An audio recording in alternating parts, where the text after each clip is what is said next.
Hello मित्रांनो, मी Satyam sir आपल्या सगळ्यांचं स्वागत करतो मुकेश सर चॅनलवरती.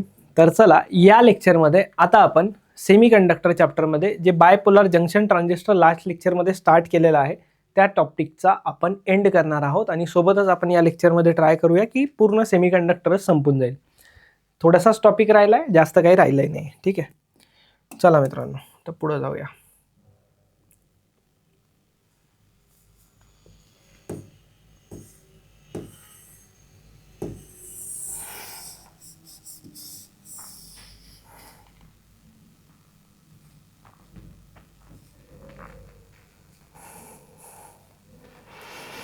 चला, लास्ट लेक्चरमध्ये आपण IE, IB, IC बद्दल डिस्कशन केलं होतं. या लेक्चरमध्ये आता आपण नेक्स्ट पुढे डिस्कशन करणार आहोत. नेक्स्ट डिस्कशन आपलं होणार आहे working of PNP transistor. Actually मी कालच तुम्हाला सांगितलं लेक्चरमध्ये, लास्ट लेक्चरमध्ये, की वर्किंग ऑफ NPN ट्रान्झिस्टरवरतीच क्वेश्चन्स येतात, कारण बुकमध्ये पण तेच दिले. PNP जस्ट इंट्रोड्यूस करून देतो, मग आपण NPNचं डिटेलमध्ये वर्किंग बघूयात. ठीक आहे, बघा, डिप्लिशन रिजन बद्दल बोलतोय पहिले. The depletion region are formed at the emitter base junction. Emitter base आणि बेस कलेक्टर दोन्ही जंक्शनवरती ना. PNP म्हटलं किंवा NPN म्हणा, मला सांगा PNP. आता हा जो रिजन आहे ना, ह्या रिजनमध्ये काय बनणार? डिप्लिशन रिजन बनणार. जिथंही तुमचे दोन सेमीकंडक्टर्स आलेत, PN किंवा NP असं, तर तिथं काय बनणार? डायोड बनणार. Next, the emitter current IE, the base current IB and collector current IC. हे आपण डिस्कशन केलं. इमिटर म्हणजे हा आपला इमिटर असतो, हा आपला बेस असतो आणि हा आपला काय असतो? कलेक्टर असतो.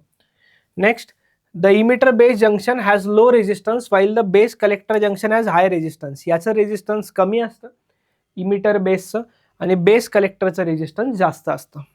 नेक्स्ट, आता बघूयात आपण वर्किंग ऑफ NPN ट्रान्झिस्टर. आता NPN ट्रान्झिस्टरच्या वर्किंगमध्ये ही डायग्राम, परत डायग्राम काढायची गरज नाही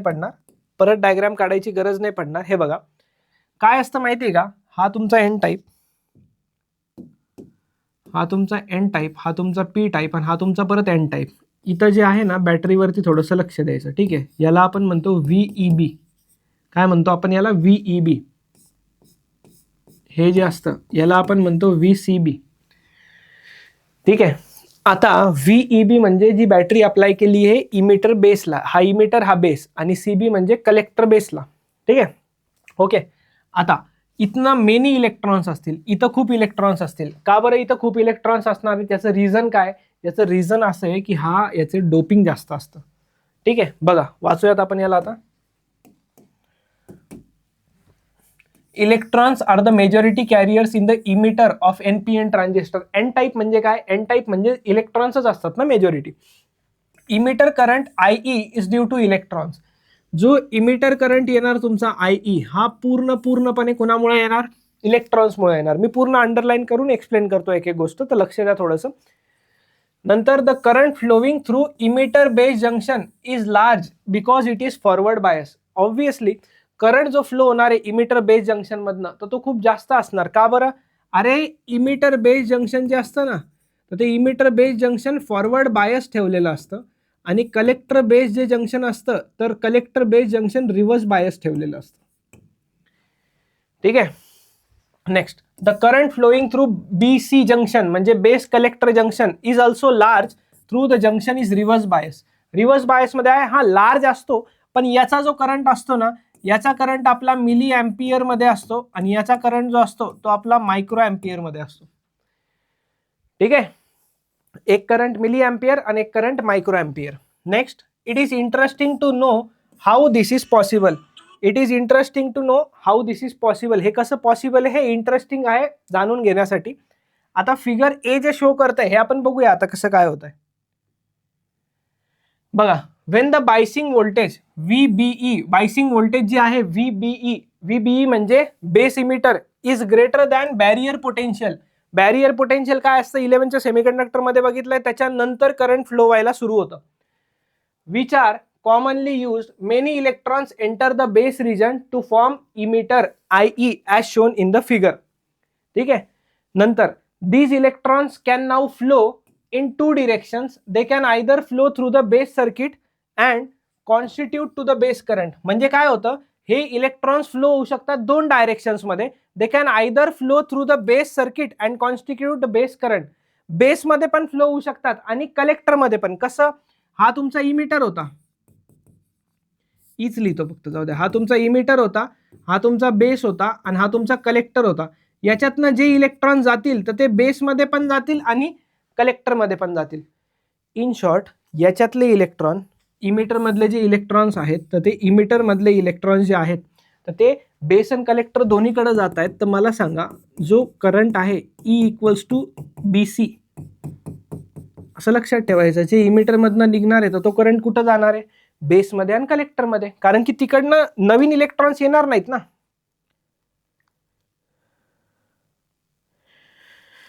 नवीन इलेक्ट्रॉन्स येणार नाही त्यातनं. आता नवीन इलेक्ट्रॉन्स कुठनं येतील त्याच्यात? पॉसिबलच नाही. इमिटर मधनं जे निघणार तेच बेसमध्ये जाणार, तेच कलेक्टरमध्ये जाणार. म्हणून आपण त्याला लिहू शकतो की IE equals to IB plus IC. तर आता लक्षात द्यायचं, समजा ह्या करंटला IE, इमिटर करंटला आपण जर 100% घेतलं, काय केलं? इमिटर करंटला जर आपण 100% घेतलं तर बेस करंट किती आणि कलेक्टर करंट किती? ऑब्व्हियसली गोष्ट आहे, बेस हा खूप कमी डोप्ड रिजन होता आणि खूप पातळ रिजन होता. त्यात जास्त इलेक्ट्रॉन जाऊ शकत नाहीत. त्यात जास्त इलेक्ट्रॉन जाऊ शकत नाहीत. तर ऑलमोस्ट ह्याच्यात असतात 5% आणि ह्याच्यात असतात अप्रॉक्सिमेटली 95%. किती? ह्याच्यात 5% आणि ह्याच्यात अप्रॉक्सिमेटली किती? 95%. ठीक आहे. रिझन पण दिलंय, आपण काल डिस्कस केलंय त्याला. नंतर, the base of transistor plays an crucial role in its action. Electrons ejected from emitter into base diffuse into collector. Electron जे इमिटर मधनं इमिट झाले तर ते बेस मधनं कलेक्टर मध्ये डिफ्यूज होतात. When the electrons enter a collector base depletion. Collector base depletion म्हणजे कलेक्टरचा आणि बेसचा, बेस आणि कलेक्टर ह्या डिप्लिशन रिजन मध्ये जेव्हा इलेक्ट्रॉन्स येतील तर they are pushed into the collector region by the electric field at the. इथं इलेक्ट्रिक फील्ड सेट होती ना. अरे जेव्हा एक जंक्शन फॉर्म होतं तेव्हा काय क्रिएट होते? तेव्हा एक इलेक्ट्रिक फील्ड क्रिएट होते आणि ती इलेक्ट्रिक फील्ड काय करणार? त्या इलेक्ट्रॉन्सला पुश करणार, म्हणजे त्या कलेक्टरमध्ये जायला भाग पाडणार, पुश करत राहणार. Majority of the electrons injected by the emitter into base are thus collected by collector. Majority म्हटलंय. मेजॉरिटी म्हणजे काय? बेस 5% घेणार आणि कलेक्टर 95% घेणार, त्यातला झाला 100%. कळलं? त्यालाच आपण लिहितो IE equals to IB plus IC. काय लिहितो आपण? IE is equals to IB plus IC. Correct. आता लक्ष द्यायचं, IE equals to IB plus IC पर्यंत ठीक आहे. IE हा तुमचा अप्रॉक्सिमेटली ICच्याच बरोबर असतो. काय गोष्ट करताय सर? अरे हो ना, मोस्ट ऑफ दी करंट तर कलेक्टरमध्येच जाणार आहे ना. मोस्ट ऑफ दी करंट कुठं जाणार आहे? मोस्ट ऑफ दी करंट कलेक्टरमध्येच जाणार आहे. त्यामुळं आपण त्याला म्हणू शकतो असं. ठीक आहे. त्यामुळं आपण काय करू शकतो? त्याला म्हणू शकतो. चला नेक्स्ट. आता ट्रान्झिस्टर कॉन्फिगरेशन वरती यायचं आहे. ट्रान्झिस्टर कॉन्फिगरेशन वरती आल्यावरती हे सगळ्या डायग्राम आहे ना, या डायग्राम्स ज्या आहेत या डायग्राम्स मध्ये इकडं ॲरो दाखवलेला असावा. ॲरो उलटा झालेला आहे, आधी सांगितलेलं आहे मी आपल्याला. या जुन्या बुक्सच्या डायग्राम होत्या.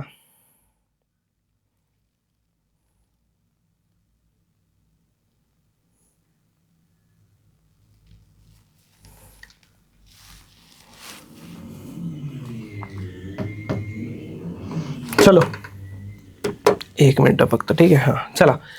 आता कॉमन इमिटर कॉन्फिगरेशन, 3 कॉन्फिगरेशन्स असतात. एक कॉमन इमिटर, एक कॉमन बेस आणि एक कॉमन कलेक्टर.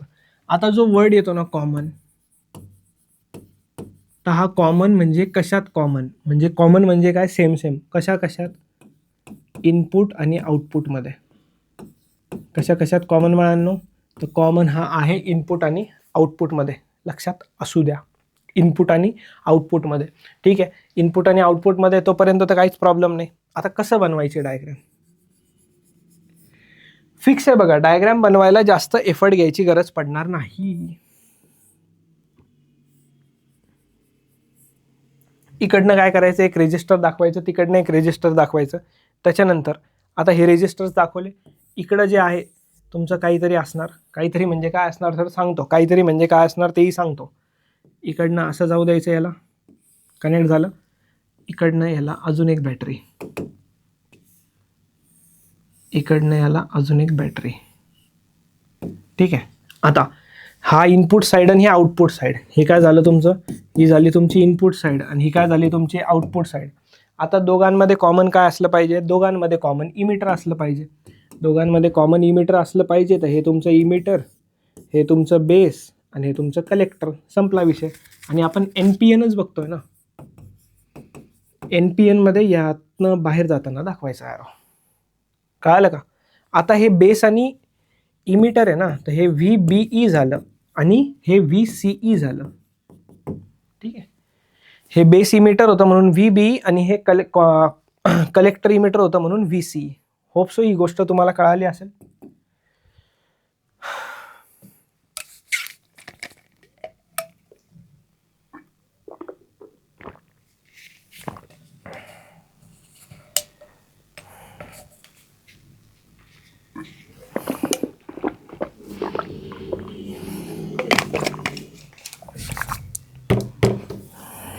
चला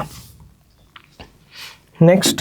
आता नेक्स्ट कॉन्फिगरेशन काय आहे, कॉमन बेस कॉन्फिगरेशन. कोणतं आहे, कॉमन बेस कॉन्फिगरेशन. आता कॉमन बेससाठी काय करायचं, इमिटर ड्रॉ करायचा, बेस ड्रॉ करणार. आपण इथे काय करणार, इथं बेस ड्रॉ करणार, इकडं कलेक्टर ठेवणार.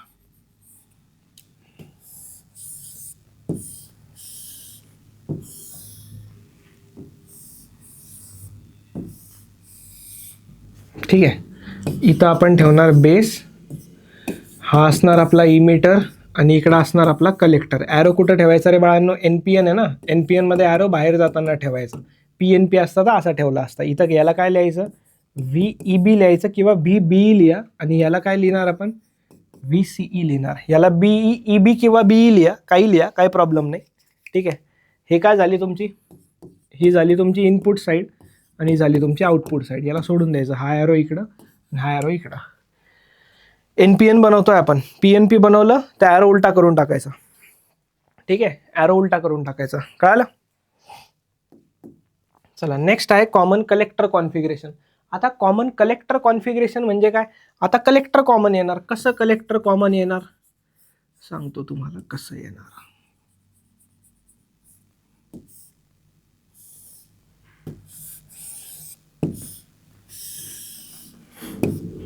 हा तुमचा बेस, हा तुमचा कलेक्टर आणि हा तुमचा इमिटर आणि हा ॲरो इकडं. इथं पण तसंच रे गाड्या, हा ॲरो इकडं आणि हा ॲरो इकडं. ठीक आहे. याला नंतर पुढंसं एक्सपांड करूया आणि इकडं अजून एक बॅटरी लावावं लागेल, ती बॅटरी आपण बघूयात. ठीक आहे, अजून एक बॅटरी लावायची आहे, ती बॅटरी आपण बघूया आता. चलो, ही काय जाणार आपली CB आहे ना, तर याला VCB लिहायचं आणि हे CE आहे ना, कलेक्टर आणि इमिटर मधली. संपला विषय. ही तुमची इनपुट साईड झाली आणि ही तुमची आउटपुट साईड झाली. ठीक आहे, ही इनपुट साईड आणि ही काय झाली तुमची आउटपुट साईड झाली. क्लिअर आहे का? काहीच नाही, एक डायग्राम काढायचा, त्याच्यात कॉमन काय दाखवायचं, इनपुट आउटपुटमध्ये कॉमन दाखवायचं. काय दाखवायचं, इनपुट आउटपुटमध्ये कॉमन दाखवायचं. ठीक आहे. चला, कॉमन इमिटर कॉन्फिगरेशन हेच आहे ते आपण जे आता बघितले, कॉमन इमिटर कॉन्फिगरेशन.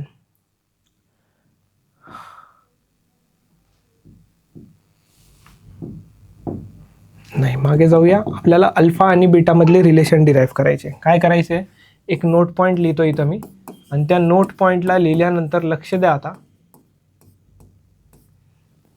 नोट पॉईंटला लिहिल्यानंतर आता लक्ष द्या, आपल्याला काय करायचं, अल्फा बीटा मधलं रिलेशन डेव्हलप करायचं आहे. आता अल्फा DC बीटा DC असता काय ते बघून घ्या आधी. गेन असतात, गेन. याला काय म्हणतो आपण, याला म्हणतो आपण करंट गेन. काय म्हणतो याला आपण, याला आपण म्हणतो बाळांनो करंट गेन. ठीक आहे, याला आपण म्हणतो करंट गेन. आता लक्ष द्या थोडंसं, अल्फा DC. आता हे काय असतं माहिती का, रेशो करंटचेच येते. हे रेशो कशाचे माहिती का, हे रेशो करंटचेच आहेत. आता करंटचेच रेशो कसे घ्यायचे मग सर, याला IC लिहून टाका, म्हणजे दोघांच्या न्यूमरेटरमध्ये IC. इथं बीटा आहे ना, बीटा फॉर बेस लिहून टाका आणि इथं इमिटर लिहून टाका. असं सिंपल लक्षात ठेवा. अल्फा इक्वल्स टू IC/IE आणि बीटा इक्वल्स टू IC/IB. संपलं. आता अल्फा बीटा मधला रिलेशन कसा डिराईव्ह करायचा, अल्फा बीटा मधलं रिलेशन डिराईव्ह करायला एक रिलेशन माहिती आहे आपल्याला, I E is equals to I B plus I C. कळालं? आता ह्या फॉर्मॅटमध्ये त्याला आणायला आपल्याला काय करावं लागेल? ह्या फॉर्मॅटमध्ये आणायला आपल्याला त्याला डिवाइड करावं लागेल, डिवाइड बाय आय सी. कशाने डिवाइड करायचं? आय सी ने. करा डिवाइड.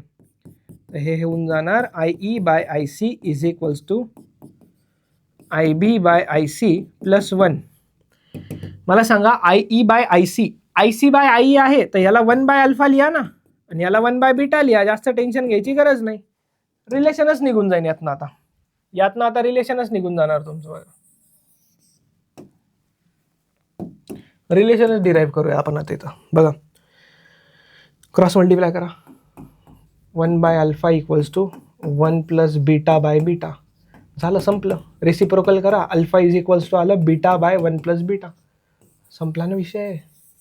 अरे गाड्या, संपला ना विषय.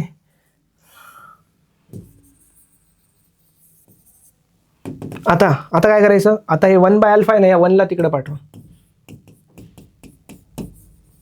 क्रॉस मल्टिप्लाय करा. 1 minus alpha divided by alpha is equals to 1 by beta. ठीक आहे. So beta is equals to reciprocal alpha upon 1 minus alpha. संपला विषय. सिम्पलचं डेरिवेशन. अल्फा बीटा मधलं रिलेशन आलं. अल्फा बीटा मधलं काय आलं? रिलेशन आलं.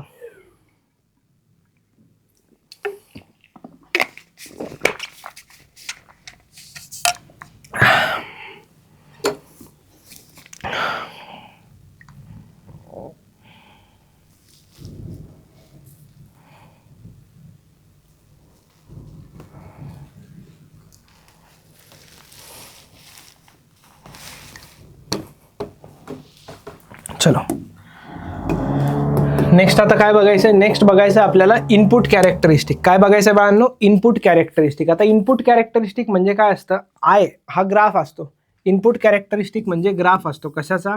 आय व्हीचा ग्राफ. आता आय व्ही कोणतं? आय बी घ्यायचं आणि इथं व्ही बी ई घ्यायचं. करंट आय बी म्हणजे काय? Base current. आणि व्ही बी ई म्हणजे पोटेन्शियल अप्लाय केले बेस इमिटरला. काय असतं? Variation of base current I B with base emitter voltage VBE is called input characteristic. Input characteristic म्हणजे बेस आणि VBE यांच्यामधला ग्राफ ड्रॉ करायचा. While studying the dependence of IB on VBE the collector emitter voltage VCE is kept fixed. ही लक्षात ठेवायचं. जेव्हा हा graph बनवतो तर VCE ला फिक्स ठेवतो आणि हा ग्राफ असा बनतो तुमचा. असा हा काय बनतो? तुमचा ग्राफ बनतो. आता याच्यात काय असतं? इनपुट डायनामिक रेजिस्टन्स म्हणून एक गोष्ट असते. काय असते? इनपुट डायनामिक रेजिस्टन्स म्हणून एक गोष्ट असते. RI लिहितो आपण त्याला. लक्षात ठेवा, V इक्वल्स टू काय असतं? IR असतं. तर मला सांगा R इक्वल्स टू काय होऊन जातं? V बाय I होऊन जातं. काय होऊन जातं? R इक्वल्स टू होऊन जातं V बाय I. ठीक आहे. तर आता इथं RI म्हणजे काय? V बाय I आहे ना, तर VBE डिवायडेड बाय IB यांचा जो रेशो असतो त्याला आपण म्हणतो डायनामिक रेजिस्टन्स. त्याला काय म्हणतो आपण? Dynamic resistance. ठीक आहे. चला, हेच रेशो बघा. Change in a base current. आता ह्याला लिहायचं डेल्टा आणि ह्याला लिहायचं डेल्टा. बस संपला विषय. डेल्टा डेल्टा लिहायचं इथं आपण. कळालं का?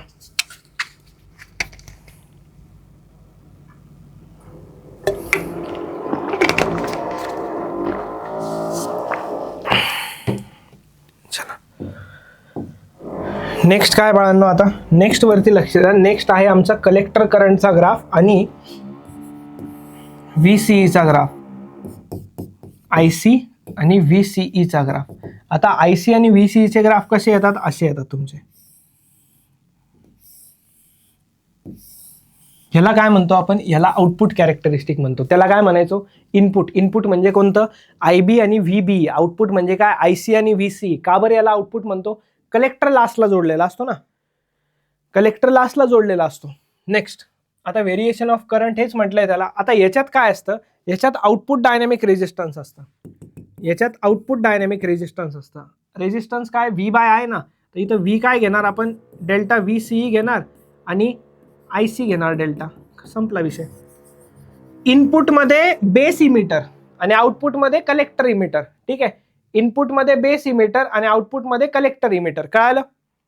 सिंपलशी गोष्ट ही, जास्त काही टेन्शन घ्यायची गरज नाहीये.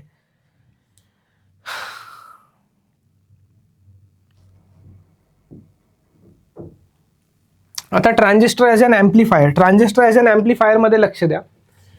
Amplifier is a device which is used for increasing the amplitude of the alternating voltage. Amplifier ऐकलं असेल ना, स्पीकर वगैरेला लावलेलं असतं. तुम्हाला वाटत असेल थेओरी, हो थेओरी खूप जास्त आहे, ठीक आहे, चॅप्टर छोटा आहे, थेओरी जास्त आहे, तुम्हाला एकदा टेक्स्टबुक रीड करावंच लागणार आहे, ठीक आहे. नाही तर वाटेल की चॅप्टर लवकर संपला, तसं काही नाही, चॅप्टर लवकर नाही, पण थेओरी रीड करावीच लागणार टेक्स्टबुकमधनं एकदा. Amplifier is a device which use to increasing amplitude. कशाचं ॲम्प्लिट्यूड इन्क्रीज करायचं, व्होल्टेजचा असो किंवा करंटचा असो.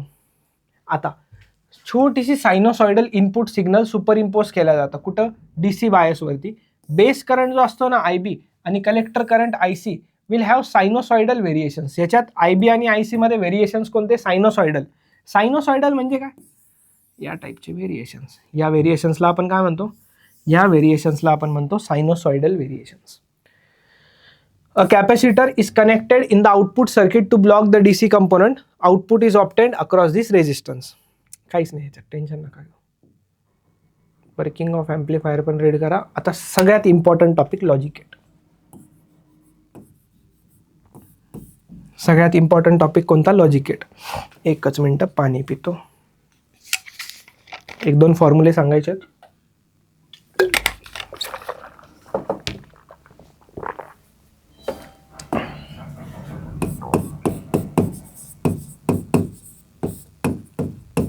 दोन फॉर्म्युले सांगायचे, ते 2 फॉर्म्युले लक्ष द्या.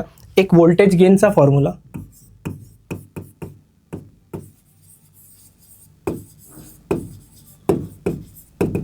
व्होल्टेज गेन आपण म्हणतो AV. आता व्होल्टेज म्हणजे, गेन म्हणजे काय, आउटपुट डिवायडेड बाय इनपुट. काय म्हणणार, आउटपुट डिवायडेड बाय इनपुट. आता आउटपुट म्हणजे काय, आउटपुट म्हणजे आपला VCE ना, आणि इनपुट म्हणजे काय, RI इंटू डेल्टा IB. संपला विषय.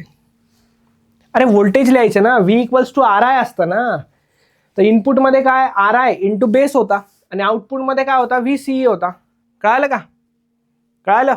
आणि नेक्स्ट असतं अजून एक फॉर्म्युला बनतो AVचा. अजून एक फॉर्म्युला बनतो, कोणता बनतो, बीटा AC इंटू RL. काय, बीटा AC. बीटा काय असतं माहिती तुम्हाला, करंट गेन असतो, आणि खाली येणार RI.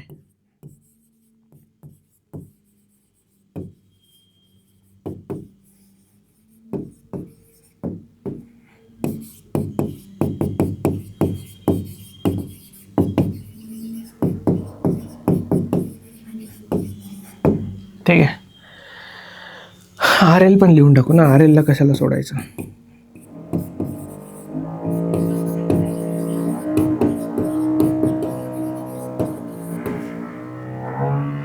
क्लिअर. चला जाऊया logic गेटवरती, next topic.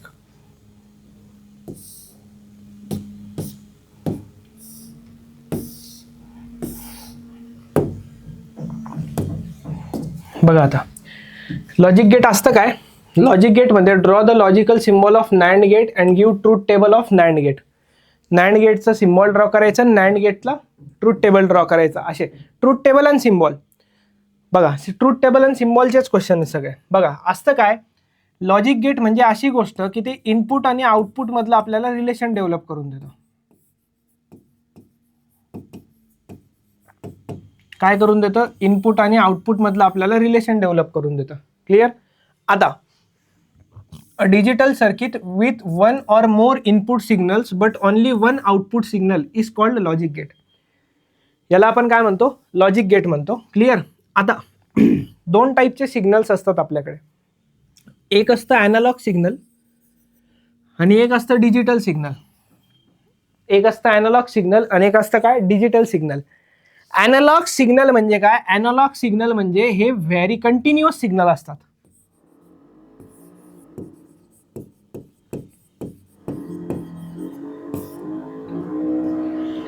Analogue signal म्हणजे कोणते सिग्नल्स असतात, ॲनालॉग सिग्नल्स म्हणजे कंटिन्युअस सिग्नल्स असतात. आणि आता डिजिटल सिग्नल म्हणजे काय, डिजिटल सिग्नल म्हणजे हे 2च व्हॅल्यूमध्ये खेळतं. बघा 2च व्हॅल्यूजमध्ये खेळतं. 2 व्हॅल्यू कोणत्या, एक तर 0 व्होल्ट आणि एक 5 व्होल्ट. आता लक्षात ठेवायचं, हे 2 वॉचेस येतात बघा. एक ॲनालॉग वॉच येते रेल्वे स्टेशनवरती, बघितली असेल तुम्ही, ती डिजिटल असते. Tick tick tick tick tick अशी होणारी. आणि ॲनालॉग म्हणजे कोणती असते? ॲनालॉग म्हणजे आपली काट्यावाली, कंटिन्युअस, थांबते का नाही, ट्र ट्र चालत असते. आता हे कंटिन्युअस आणि डिजिटल. आता याच्यात आपण जेव्हा व्हॅल्यूज यूज करणार तर दोनच व्हॅल्यूज असतात, एक 0 व्होल्ट असते आणि एक 5 व्होल्ट असते. 0 व्होल्ट म्हणजे 0 घ्यायचं आणि 5 व्होल्ट म्हणजे 1 घ्यायचं. 0 व्होल्ट म्हणजे 0 घ्यायचं आणि 5 व्होल्ट म्हणजे किती घ्यायचं? 1 घ्यायचं. क्लिअर का? क्लिअर. चला मग नेक्स्ट. आता एक असतं बुलियन एक्सप्रेशन. बुलियन एक्सप्रेशन म्हणजे काय? रिलेशन डेव्हलप करायचं. कशातलं रिलेशन? ते तर येतं आपल्याला. रिलेशन डेव्हलप करणे तर खूप चांगल्या प्रकारे येतं आपल्याला. रिलेशन डेव्हलप करायचं कशा कशात रिलेशन डेव्हलप करायचं? इनपुट आणि आउटपुट मधलं. कशातलं रिलेशन डेव्हलप करायचं? इनपुट आणि आउटपुट मधलं रिलेशन डेव्हलप करायचं. क्लिअर. क्लिअर. चला मग इनपुट आउटपुट मधलं मॅथमॅटिकल रिलेशन डेव्हलप करायचं, त्याला आपण म्हणतो बुलियन एक्सप्रेशन. काय म्हणतो त्याला आपण? बुलियन एक्सप्रेशन म्हणतो. क्लिअर. आता बघा, गेट्स सुरू होतात. गेट्स सुरू झाल्यावरती गेट्सवरती क्वेश्चन्स येतात तुम्हाला.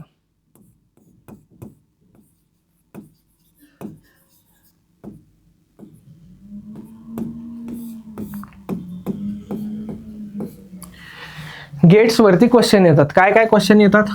एक तर त्याचं सिम्बॉलिक रिप्रेझेंटेशन, सिम्बॉल लिहायचा त्याचा कसा असतो तो, पहिली गोष्ट. दुसरी गोष्ट त्याचं बुलियन एक्सप्रेशन लिहायचं.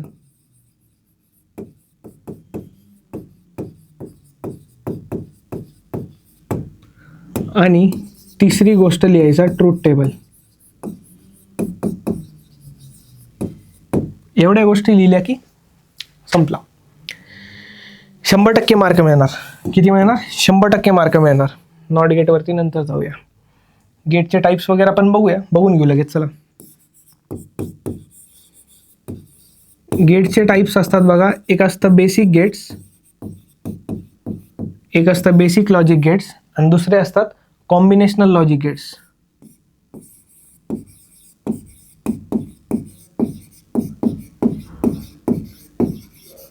एक असतात बेसिक लॉजिक गेट्स आणि दुसरं असतं combinational logic gates. Basic logic गेट्समध्ये काय असतं? बेसिक लॉजिक गेट्समध्ये असतं एक नॉट गेट, एक असतं अँड गेट आणि एक असतं ऑर गेट. ठीक आहे. कॉम्बिनेशनलमध्ये काय होतं? एक तर या दोघांचं कॉम्बिनेशन होणार किंवा या दोघांचं कॉम्बिनेशन होणार. ठीक आहे. नॉट आणि अँडचं कॉम्बिनेशन झालं तर तो गेट बनणार तुमचा नॅन्ड गेट. कोणता गेट बनणार? तो तुमचा नॅन्ड गेट बनणार. आणि नॉट आणि ऑरचं जर झालं तर तो बनणार तुमचा नॉर गेट. तो काय बनणार? तुमचा नॉर गेट बनणार. ठीक आहे. क्लिअर. चलो, आता एक नोट पॉइंट लक्षात ठेवायचा, इथंच लिहून देतो. आता याच्यात पहिला पॉइंट की जर तुमचा इनपुट एकच असेल, तुमच्याकडे एकच इनपुट असेल, तर मला सांगा एकच इनपुट आहे समजा तुमच्याकडे ए, तर त्याच्या व्हॅल्यू 2 असू शकतात ना. मी म्हटलं ना व्हॅल्यू एकतर 1 असेल किंवा 0 असेल, या व्यतिरिक्त काही नसणार. तर एक इनपुट जर आहे तुमचा तर किती कॉम्बिनेशन बनले याचे? 2 कॉम्बिनेशन. ठीक आहे. दुसरा, जर तुमचे 2 इनपुट असले, 2 इनपुट असले तर 2 इनपुट म्हणजे काय? ए आणि बी असेल. 2 इनपुट म्हणजे काय असणार तुमचं? ए आणि बी असेल 2 इनपुट. तर हे 2 इनपुट काय काय असू शकतात? दोन्ही 1 1 असू शकतात, एक 1 एक 0 असू शकतं, एक 0 एक 1 असू शकतं आणि 0 0 ही असू शकतात. किती कॉम्बिनेशन बनले रे बाबड्या? याच्यात बनले 4 कॉम्बिनेशन. कळालं? आणि हीच गोष्ट जर मी तुम्हाला सांगतोय की जर तुमचे 3 इनपुट असतील,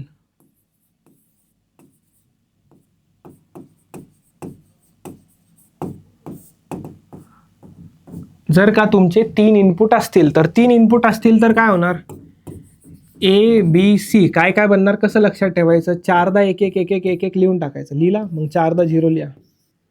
लिहिला सर? 4दा लिहिलं. मग आता 2 2 1 1 0 0 1 1 0 0. त्याच्यानंतर काय? 1 0 1 0 1 0 1 0. अरे बाप, काहीच रिपीट नाही झालं आणि काहीच राहिलं नाही बघा. किती कॉम्बिनेशन बनले? 8 कॉम्बिनेशन. किती कॉम्बिनेशन बनले? 8 कॉम्बिनेशन्स बनले तिथं. क्लिअर आहे? आता बघा, नीट लक्ष द्या. किती नंबर ऑफ कॉम्बिनेशन्स बनतात याच्यावरती क्वेश्चन अजूनपर्यंत तर आलेला नाही आहे, पण जर आला तर लक्षात ठेवायचं. किती नंबर ऑफ कॉम्बिनेशन्स बनतात, तर टोटल नंबर ऑफ कॉम्बिनेशन्स बनतात बाळांनो 2n. किती बनतात? 2n. आणि n म्हणजे काय असतं? n म्हणजे असतात नंबर ऑफ इनपुट्स. किती बनतात? 2n बनतात. आणि n म्हणजे काय असतं? n म्हणजे असतं नंबर ऑफ इनपुट्स. संपला. चला, आता सुरू होतो नॉट गेट. बघा, काहीच नाही, सांगितलं तसं सिम्बॉल, बुलियन एक्सप्रेशन आणि ट्रूथ टेबल. ठीक आहे. पहिली गोष्ट तर याचा सिम्बॉल आहे. कशाचा सिम्बॉल आहे? हा नॉट गेटचा सिम्बॉल आहे. कसा बनवायचा सर? असं बनवायचं एक ट्रायंगल आणि वरती एक गोल राऊंड काढायचा. असं जोकरच्या नाकावर कसं राऊंड असतं तसं राऊंड काढलं कोणत्याही गेटच्या पुढं तर त्याला समजून जायचं नॉट गेट लागलाय. त्याचं बुलियन एक्सप्रेशन काय असतं? आता बुलियन एक्सप्रेशन बघा, y इज इक्वल्स टू एकच इनपुट एकच आउटपुट. थेरी तुम्ही रीड करायची, एकच इनपुट एकच आउटपुट. तर output y is equals to आपण लिहितो याला a बार. याला रीड करतो आपण बार किंवा कॉम्प्लिमेंट.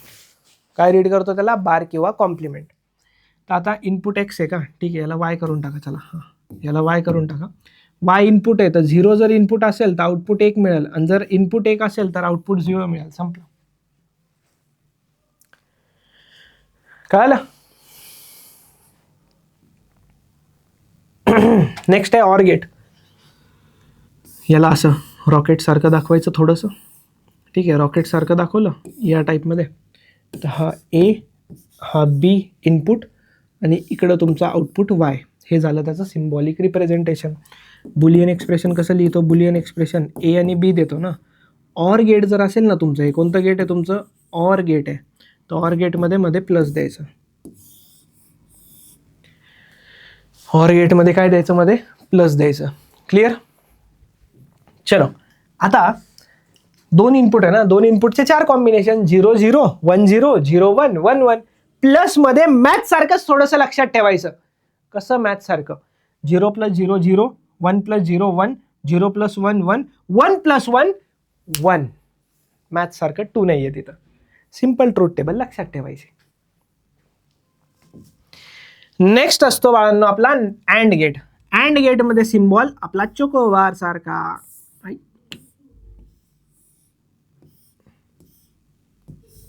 ठीक आहे, 2 इनपुट ए आणि बी, इकडं y.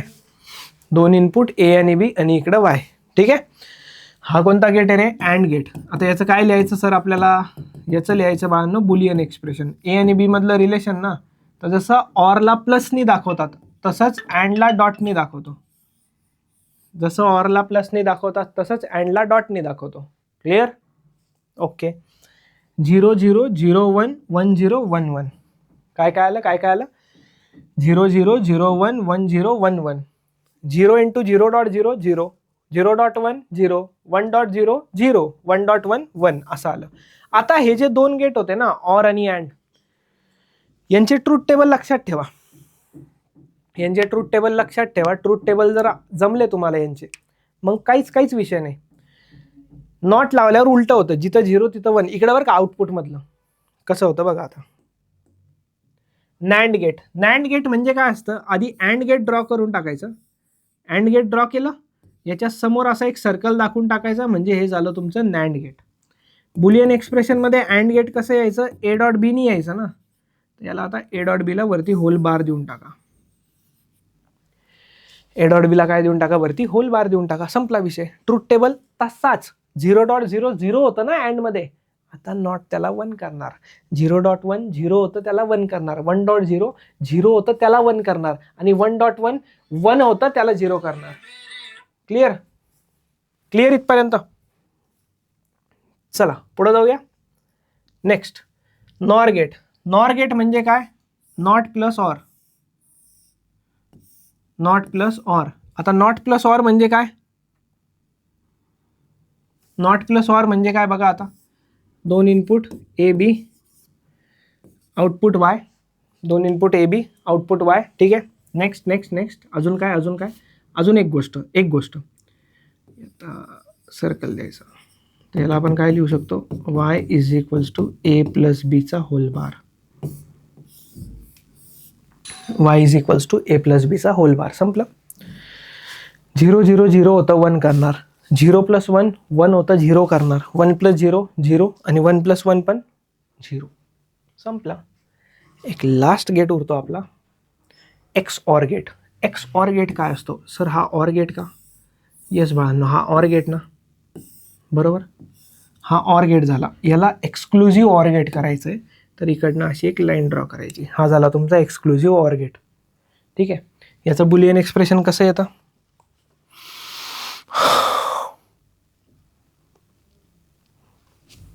याचं बुलियन एक्सप्रेशन कसं येतं, बेसिकली ऑरला आपण ए प्लस बी लिहितो, पण याला सर्कल द्यावं लागतं, हे त्याचं बुलियन एक्सप्रेशन. आणि याला सिम्प्लिफाय केलं ना तर हे असं येतं, A bar dot B plus A dot B bar. हा झाला तुमचा एक्सक्लुझिव्ह ऑर गेट. अजून एक असतो, पण तो आपल्याला काही बघायची गरज नाही. सर आता याच्यात काय असतं, काहीच नसतं याच्यात. लक्षात ठेवायचं, सेम जर इनपुट असला तर तुमचा आउटपुट 0, आणि डिफरंट जर इनपुट असले तर आउटपुट 1. That's it. कळालं का? सेम इनपुट असले तर आउटपुट 0, आणि वेगवेगळे इनपुट असले तर आउटपुट 1. बस. क्लिअर? तर चला मित्रांनो, इथं आपला सेमीकंडक्टर चॅप्टर संपलाय असं मी जाहीर करतो. होप सो तुम्हाला मजा आली असणार सगळे चॅप्टर जेवढे आपण इथं शिकलो आहेत मराठीमध्ये. ठीक आहे. तर चला मित्रांनो, थँक्यू तुमच्या सपोर्टबद्दल. भेटूया आपण पुढे नेक्स्ट सेशन्समध्ये. So till then, tata bye bye, take care. मी सत्यम भंडारी इथंच थांबतो. भेटूया आपण पुढे. Tata bye bye, take care. All the best.